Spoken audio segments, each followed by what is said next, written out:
Now what a center bridge is a fixed piece of glass in the top of the aquarium that stops the glass from bowing.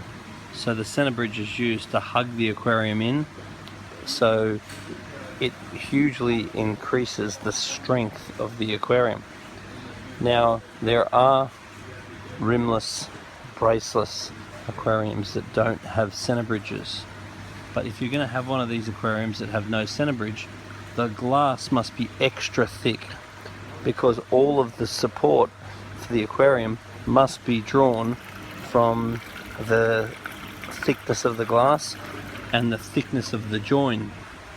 If you have a center bridge on the aquarium, you don't typically need to use as thick a glass, because there's less reliance on the join and there's less flex able in the glass itself. So when you're deciding what glass to use for your aquarium, how you brace the top of the aquarium is going to have a massive variant on how thick the glass is you can actually use.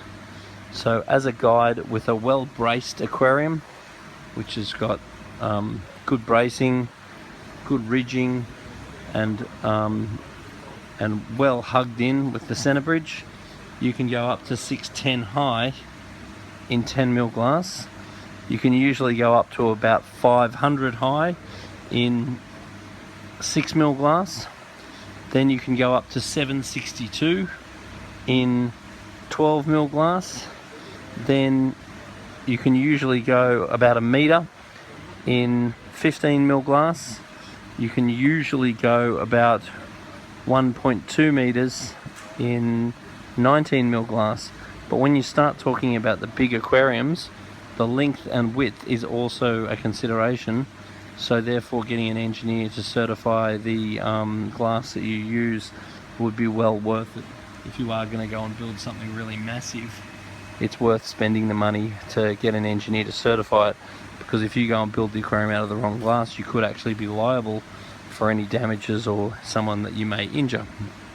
So with the smaller aquariums, sort of 12mm and up, it's pretty safe.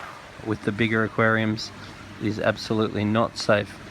Now those same, you've got to use typically 2 glass sizes up if you're not going to use center bridges. So where you could use 10mm glass for a 6x2x2, if you're not going to have a center bridge, you actually want to use 19mm glass. So you need much thicker glass, sometimes double that which you would require if you were going to have a well braced aquarium. So when you're pricing the glass of the aquarium, it's basically the height that makes the impact.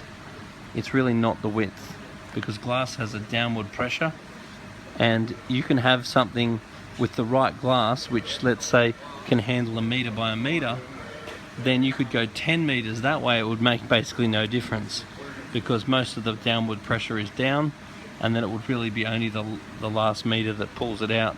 So once again, if you're doing a big tank, it's best to get an engineer to certify it. If you're doing a little tank, then you can just go off the standard rule of 500 high for 6mm, 610 high for 10mm, 762 high for 12mm. Anyway, if you've got any comments to add to the bottom of this video, then that'd be great.